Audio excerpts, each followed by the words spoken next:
Pakistan Indonesia को अपने JF-17 fighter jet बेच सकता है। अब उनके साथ बातचीत हो रही है, बहुत सारे देशों से बातचीत हो रही है, यानी कि बांग्लादेश के साथ, सऊदी के साथ, अब इंडोनेशिया के साथ। लगता है पाकिस्तान की लॉटरी लगने वाली है। हाल ही के समय में जब से भारत पाकिस्तान के बीच में ऑपरेशन सिंदूर हुआ है, उसके बाद पाकिस्तान में अचानक बाउंस बैक हुआ और बाउंस बैक करते हुए पाकिस्तान अपने फाइटर जेट्स को बाजार में बेचना शुरू किया। पाकिस्तान का दुनिया के बीच फाइटर जेट्स को लेकर जाना भारत पर कई तरह के प्रश्न खड़ा कर गया, क्योंकि भारत फाइटर जेट्स में दुनिया के लिए तेजस नामक फाइटर जेट बनाता है, जिसका ऑलरेडी दुनिया भर के देशों में डिमांड है।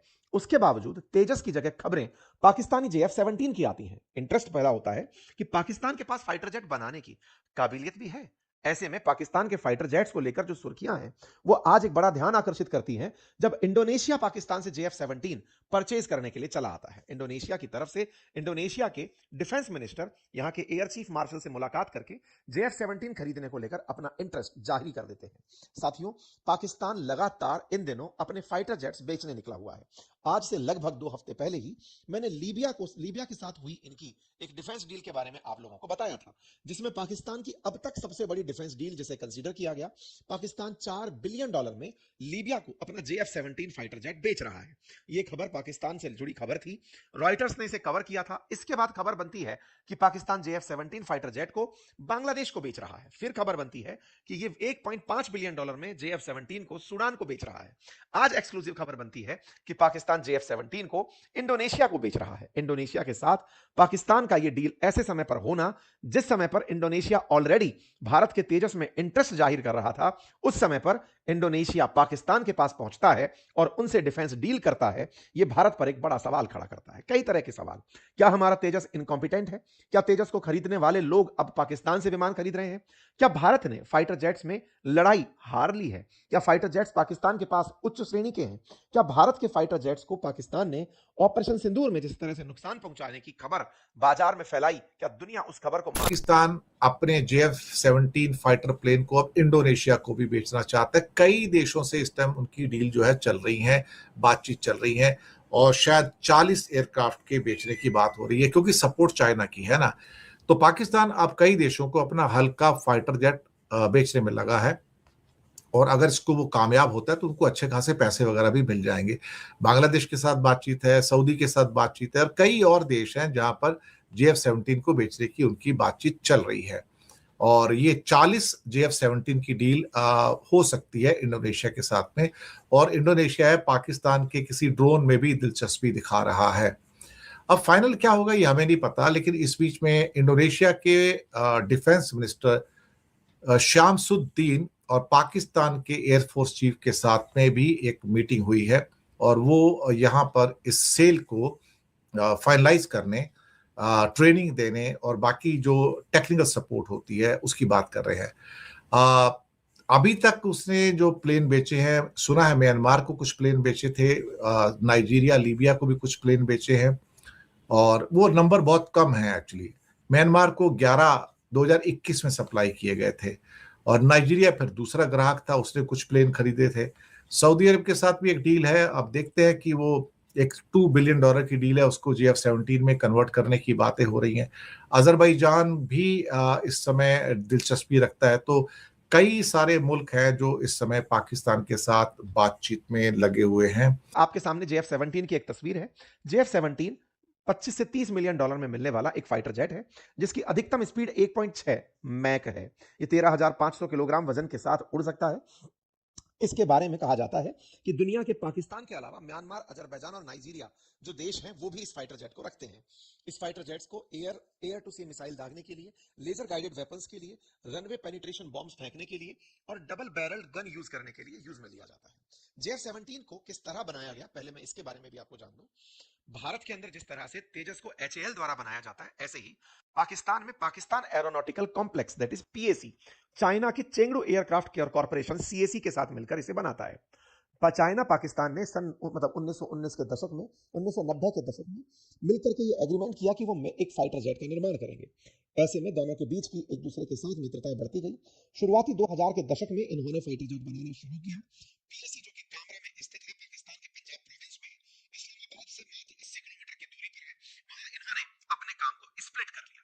आज जो ये JF-17 फाइटर जेट है, इसका 58% हिस्सा पाकिस्तान द्वारा बनाया जाता है और इसका 42% हिस्सा चाइना द्वारा निर्मित किया जाता है। पाकिस्तान और चाइना ने काम विभाजित किए हुए हैं, जैसे फ्रंट फ्यूलेज और वर्टिकल टेल जहां एक और पाकिस्तान में बनती है, मतलब पाकिस्तान में जहां फ्रंट फ्यूलेज और वर्टिकल टेल बनती है, चाइना के अंदर मिडिल और रियर फ्यूलेज इस प्लेन की बनाई जाती है।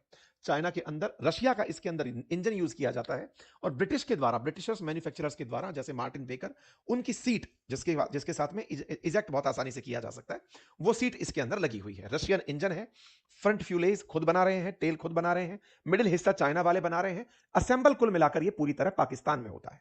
पाकिस्तान में असेंबल हुआ ये फाइटर जेट पाकिस्तान में 2009 के अंदर सेवा देना शुरू किया। इसका ब्लॉक 3 नामक जो वेरिएंट है, जो सबसे एडवांस बताया जाता है पाकिस्तान के JF-17 का, वो 2020 के अंदर बनकर तैयार हुआ। पाकिस्तान अपने पुराने हो रहे फ्लीट को इसी JF-17 से, बिल्कुल वैसे ही जैसे हमने मिग को रिप्लेस करने के लिए तेजस को अपनाया, ऐसे ये 150 कॉम्बैट जेट्स को तैयार कर रहे हैं इस JF-17 से रिप्लेस करने के लिए। और इसी JF-17 को अब ये दुनिया भर को बेच रहे हैं। बेचने की खबर लेकिन जो सबसे ज्यादा निकल कर आना शुरू हुई, वो ऑपरेशन सिंदूर के बाद हुई। इसीलिए एक बड़ा सवाल यह बनता है कि पाकिस्तान का इंटरनेशनल एक्सेप्टेंस इतना कैसे बढ़ा, या फिर फाइटर जेट्स के मामले में पाकिस्तान अल्टीमेटली दुनिया को क्या यह कहने में कामयाब रहा कि जो भारत के जो हमने फाइटर जेट गिराए थे वो हमारे JF-17 ने गिराए थे। क्योंकि दुनिया में जिस तरह की मांग JF-17 को लेकर दिख रही है, फिर चाहे बांग्लादेश हो, लीबिया हो, सूडान हो, सऊदी हो और अब इंडोनेशिया हो, ये सब एक बड़ा प्रश्न खड़ा करते हैं कि भारत कहीं इस पूरी कहानी में अपनी कूटनीति में तो विफलता की तरफ नहीं देख रहा है।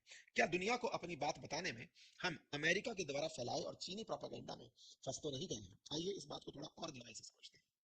साथियों, इंडिया का तेजस वो फाइटर जेट था जिस फाइटर जेट को इंडोनेशिया ने वर्ष 2023 में खरीदने की इच्छा जताई थी, लेकिन 2026 की शुरुआत में खबर हमें मिलती है कि वो पाकिस्तान से JF-17 खरीद रहा है, और तो और ये राफेल भी खरीद रहा है। इंटरेस्टिंग है कि राफेल फाइटर जेट को गिराने की खबर पाकिस्तानियों ने उड़ाई थी, लेकिन इंडोनेशिया राफेल भी परचेज कर रहा है, लेकिन तेजस नहीं। कहानी को समझने का प्रयास करते हैं। सबसे पहला कारण ऑपरेशन सिंदूर से तलाशते हैं। ऑपरेशन सिंदूर, जिसमें भारत ने पहलगाम में आतंकियों को, जो आतंकी हमला हुआ, उनके लॉन्च पैड्स को, यानी जहां से पाकिस्तान से चल के वो भारत में आते हैं, उन्हें निशाना बनाने के लिए फाइटर जेट से हमले किए थे। भारत ने उन जगहों पर हमले किए थे जहां से आतंकी भारत में आते हैं, यानी कि लॉन्च पैड्स को निशाना बनाया था। लेकिन पाकिस्तान ने इसे अपनी जीत बताया। भारत के द्वारा डे टू डे दिए अपडेट्स में यह बार बार कहा गया कि हमने पाकिस्तान के कौन से ठिकानों को निशाना बनाया, लेकिन पाकिस्तान यह कहता रहा कि जिस फाइटर जेट से भारत हम पर गोले फेंक रहा था, हमने उन्हीं फाइटर जेट्स को निशाना बनाया। पाकिस्तान ने इसे अपनी सैन्य कुशलता करार दिया। पाकिस्तान ने कहा कि हमने अपने फाइटर जेट्स से, अपनी मुस्तैदी से, भारत के द्वारा जो भेजे गए फाइटर जेट्स थे उन्हें वहीं लौटा दिया और उन्हें गिरा दिया। ये सवाल मीडिया में जिस तरह से उठा, क्योंकि पाकिस्तान ने दुनिया भर में हमारे फाइटर जेट्स की बात की और अमेरिका लगातार उसको सपोर्ट करता चला गया। शुरुआती तौर में भारत के द्वारा फाइटर जेट्स के गिरने की बात को कबूल नहीं किया गया। भारत ने लगातार डिनाई किया। जब भी हमारे फाइटर जेट्स की गिरने की खबरें आई, हम हर बार यही कहते रहे कि ये फर्जी खबर है, इनका कोई औचित्य नहीं है। बकायदा पाकिस्तान जब हमारे फाइटर जेट्स गिरने की खबरें प्रकाशित भी कर रहा था, तो PIB लगातार फैक्ट चेक करके उन तस्वीरों को पुराना बता रहा था। अंतरराष्ट्रीय मीडिया लेकिन उसी समय पर खबरें डाल रहा था कि पाकिस्तान ने भारत के 5 फाइटर जेट मार गिराए हैं। पाकिस्तान लगातार दुनिया के देशों को अपनी काबिलियत गिना रहा था। पाकिस्तान के प्रधानमंत्री देश को संबोधित करते हुए कह रहे थे कि हम युद्ध जीत गए हैं, हमने भारत के फाइटर जेट्स मार गिराए हैं। हमारे सेना के जवानों ने, फाइटर जेट्स ने, हमारे जो वायुसेना के जवान हैं, उन्होंने भारत के फाइटर जेट्स को मार गिराया है। इन्होंने बकायदा राष्ट्र को इसी बात पर संबोधित किया। वहीं दूसरी ओर भारत के द्वारा दी जा रही तमाम प्रेस कॉन्फ्रेंसेस में इस सवाल को इग्नोर किया गया। जब जब उनसे पूछा गया कि क्या भारत के फाइटर जेट गिरे, तो हमारे स्पोक्स पर्सन ने हर बार एक ही लाइन बोली कि जरूरी ये नहीं कि हमारा क्या नुकसान हुआ, हमारे सभी पायलट सुरक्षित हैं। हमने फाइटर जेट्स गिरे ये बात कहीं ना कहीं स्वीकारी भी, लेकिन नंबर बताने से हमेशा गुरेज किया। हम अपन ने जो टारगेट हिट किए, पाकिस्तान में जहां जहां हमने निशाने बनाए, उनको तो बार बार बोलते गए, लेकिन हम ये कभी भी एक्सेप्ट नहीं किए कि हमारे फाइटर जेट कितने गिरे। जब भी पूछा गया तो बात निकल कर आई कि हमने कुछ पाकिस्तानी फाइटर जेट मार गिराए, जबकि पाकिस्तान भारत के बारे में लगातार कहता रहा कि हमने भारत के इतने फाइटर जेट मार गिराए हैं। लगातार भारत के द्वारा जिन जगहों को टारगेट बनाया गया, ये खबर में लाने का प्रयास रहा, लेकिन भारत के द्वारा खबर रही कि हमारे सभी पायलट्स अपने घर सुरक्षित वापस आ गए। हमने इस शब्द को कि क्या हमारे विमानों को नुकसान हुआ, इसे बहुत ही सेलेक्टिवली इग्नोर किया, लेकिन यह इग्नोरेंस ज्यादा दिन तक नहीं चला। मई की शुरुआत में हुई यह घटना 31 मई को दुनिया के सामने उस समय खुलकर चली आई जब हमारे सेना के जो चीफ हैं उन्होंने ब्लूमबर्ग को दिए एक इंटरव्यू में इस सवाल का इस तरह खंडन किया कि बस यही नहीं पता चला कि नंबर कितना है, लेकिन यह जरूर पता चला कि भारत के फाइटर जेट गिरे हैं। ब्लूमबर्ग के दिए इंटरव्यू में जब इनसे सवाल पूछा गया कि क्या भारत के फाइटर जेट गिरे, तो आप कहते हुए सुनाई दिए कि देखिए हमने अपनी गलती से सीखा, बेहतर यह है कि गलती से सीखकर आप कैसे रिएक्ट करते हैं। भारत के उन्होंने कहा कि सुना है कि 6 फाइटर जेट गिरे। बोले नहीं नहीं, ये नंबर सही नहीं है। नंबर सही नहीं है इसका मतलब एक तो सही ये भी तो होता ना कि नहीं एक भी नहीं गिरा, आप कॉन्फिडेंटली इस बात को कह सकते थे। लेकिन भारत ने नंबर ना दिखाने की जो बाध्यता अपनाई शुरुआत से, उसे फिर वो आगे तक ओढ़ता चला गया। ये हो सकता है कि वॉर टाइम में इसके पीछे की अगर स्ट्रेटेजी का विश्लेषण आज बैठकर किया जाए तो इसके पीछे का बड़ा कारण है। बड़ा कारण यह है कि भारत ने उस समय पर यह स्वीकारा था कि ऑपरेशन सिंदूर बंद नहीं हुआ है, ऑपरेशन सिंदूर जारी है। और युद्ध के काल में अक्सर यह माना जाता है कि आपको युद्ध के समय हुआ नुकसान नहीं बताना होता है, वो बाद में बताना होता है। चूंकि ऑपरेशन सिंदूर सरकार बोलती है कि अभी तक चल रहा है, तो भारत पाकिस्तान के बीच में हुए इस 3 दिवसीय 4 दिवसीय जो भी युद्ध था, इसमें हुए नुकसान पर कोई टिप्पणी नहीं दी। हमारी सेना की तरफ से जो बयान आए वो यही थे कि हमारे पायलट सुरक्षित हैं, नहीं साहब 6 नहीं गिरे। ये तमाम जो बातें हैं, इनसे नुकसान का अंदेशा तो सरफेस हुआ, लेकिन दुनिया को जो समझना था उन्होंने अपने जरूरत का समझ लिया। भारत की तरफ से, विपक्ष की तरफ से सरकार से इस बात को सवाल में भी उठाया गया कि बताइए कि हमारे जेट्स को क्या नुकसान हुआ। अच्छा, भारत सरकार की उस समय की तात्कालिक रणनीति और बाद तक उस बात को मानकर चलने की रणनीति, ये दोनों पर अब प्रश्न खड़े होते हैं। दुनिया का कोई भी देश अपने जख्म नहीं छुपाता। अमेरिका तक जब वेनेजुएला के मादुरो को उठाया, ट्रंप उसी समय पर बोलते हुए दिखाई दिए कि हमारा हेलीकॉप्टर को नुकसान हुआ था। मतलब यह है कि दुनिया को अगर परेशानी हुई है वो उसे एक्सेप्ट करते हैं। भारत के द्वारा हमेशा यह कहा गया कि हमने 4-5 फाइटर जेट गिरा दिए। ये सब्जेक्टिव जो आंसर्स होते हैं, ये गैर सेना के लोगों के द्वारा अच्छे लगते हैं। सेना के उच्च पदों पर बैठे लोग नंबर्स में हमने 2-3 गिरा दिए, हमने 4-5 गिरा दिए, ये शोभा नहीं देते। भारत की सेना ने जिस तरह से बयान दिए, वो बयान आवश्यक थे कि वो एक बार में बैठकर यूनानिमसली तय करते कि हमें क्या आंसर्स देने हैं। हमारा नुकसान हुआ है तो हम उससे सीखेंगे। कौन सा राफेल हम बनाकर बैठे हैं, कौन सा मिग हम बनाकर बैठे हैं, कौन सा मिराज हम बनाकर बैठे हैं। दुनिया का जो भी फाइटर जेट है वो तो हमने कहीं से परचेज किया हुआ है। दुनिया के किसी दूसरे देश के फाइटर जेट का हमारे देश में नुकसान अगर होता है तो भविष्य के डिफेंस डील में हम नुकसान को भुगतेंगे। आगे से ध्यान देखेंगे कि भाई तुम्हारा प्रोडक्ट बेकार था। हमारा उद्देश्य दुश्मन के ठिकानों को नष्ट करना था, उस करने में हम कामयाब हुए।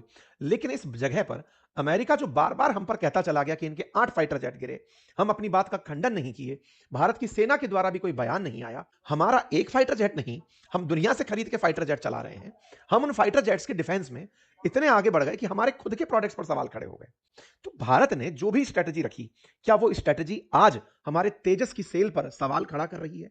ये बड़ा सवाल है। हमारे नीति निर्माताओं ने, हमारी विदेश नीति के संचालकों ने जो भी कूटनीति उस समय पर रखी, ये बात अत्यंत आवश्यक है कि हमें इस पर रीथिंक करना होगा। पाकिस्तान हमारे एक जवाब को ना देने को दुनिया में अपनी जीत कैसे घोषित कर सकता है? वो पाकिस्तान दुनिया को हमारे द्वारा फाइटर जेट्स की संख्या ना बताने के कारण प्रोजेक्ट कर रहा है कि मैं विजेता हूं, और वो अपने प्रोजेक्शन के माध्यम से भारत की इमेज को नुकसान पहुंचा रहा है। भारत को आवश्यक है कि हमें जो भी हमारे सेलर रहे डिफेंस के, उनको पकड़ा जाए, कहा जाए प्रोडक्ट खराब था भाई, नहीं लेंगे, हमने अपना काम कर दिया, लेकिन प्रोडक्ट तुम्हारा खराब था। पाकिस्तान ने दुनिया में अपने आप को अमेरिका का सहयोगी, तकनीकी रूप से विशेषज्ञ, यह जताने का प्रयास करते हुए कि देखो हमने अपने फाइटर जेट से भारत को नुकसान पहुंचा दिया, यह सेल किया। पाकिस्तान में इंडोनेशिया के जो राष्ट्रपति हैं प्रबोवो सुबियांतो, वो पहुंचते हैं, उनका भव्य स्वागत होता है, डिफेंस डील की बातें होती हैं, तस्वीरें निकल कर आती हैं। अंतरराष्ट्रीय स्तर पर ऑपरेशन सिंदूर के बाद पाकिस्तान का कद अमेरिका और ऊंचा करता चला जाता है। दुनिया अमेरिका द्वारा मिली इनकी इज्जत को देखकर इनके और प्रभाव में आती है कि जब अमेरिका इतनी इज्जत इन्हें दे रहा है तो सऊदी साथ चला आता है, तुर्की साथ चला आता है, लीबिया, सूडान, इंडोनेशिया, कि चलो भाई इनके साथ में हम डिफेंस पैक्ट कर सकते हैं। ऑपरेशन सिंदूर पाकिस्तान के लिए वरदान सिद्ध हो रहा है। पाकिस्तान उसे इस तरह से समझ रहा है कि हमारे पास में भारत द्वारा एक्सेप्ट ना किया जाना हमारी विन है। भारत ने फाइटर जेट्स की संख्या को इसलिए क्लेम नहीं किया। देखिए बड़ा इंटरेस्टिंग है, फाइटर जेट्स नहीं गिरे ये हमने नहीं बोला। हमारे डिफेंस चीफ कहते हैं कि 6 नंबर गलत बोल रहे हो। हमारी तरफ से प्रवक्ता बोलते हैं कि ये अभी आंसर देने वाली बात नहीं है, हमारे पायलट सुरक्षित आ गए। यानी कि आप अधूरा सत्य जो रख रहे हैं वो संदेह पैदा करता चला गया। कूटनीति में पाकिस्तान ने उसी को बेचा और वो बेच करके अपने आप को एक लेवल पर दिखाने में कामयाब हुआ। आज अंतरराष्ट्रीय स्तर पर पिछले 6 महीने में विदेश नीति में अपने आप को मास्टर दिखा रहा है और भारत जिसके पास सब कुछ है, विदेश के साथ विदेशी संबंध, फॉरेक्स रिजर्व, दुनिया की 5th लार्जेस्ट इकोनॉमी, एकदम रॉक सॉलिड बढ़ता बाजार, सब कुछ है, उसके बावजूद वो इनके नैरेटिव जाल में फंस गया है। हमें इस विषय पर सोचने की आवश्यकता है। हमें सोचने की आवश्यकता है कि जिस तेजस ने पार्टिसिपेट नहीं किया वो कैसे मारा गया। मारा गया एक और डील में। आपको पता होगा दुबई के अंदर अभी एक शो हुआ था, दुनिया भर के फाइटर जेट्स को वहां पर शो के लिए भेजा गया था। वहीं पर हमारा एक फाइटर जेट क्रैश हो जाता है। नवंबर 2025 की खबर बनती है। तेजस का क्रैश होना पाकिस्तानियों ने फिर से दुनिया में बेचा कि ये बेचेंगे, देखिए अपना तेजस जो शो के लिए आया था वही चल नहीं पाया और वो वहां पर भी अपना फाइटर जेट शो कर जाते हैं। हमारा देश का पायलट चला जाता है, हमारा फाइटर जेट खत्म होता है और डील में अंतरराष्ट्रीय स्तर पर JF-17 प्रदर्शनी लगा देता है। विचारणीय है कि JF-17 में इंजन रशियन लगा है और तेजस में इंजन अमेरिकी है। उसके बावजूद भी अंतरराष्ट्रीय स्तर पर अमेरिका पाकिस्तान को फेवर करता चल रहा है और भारत रशिया का करीबी होकर भी तेजस को बेच नहीं पा रहा है।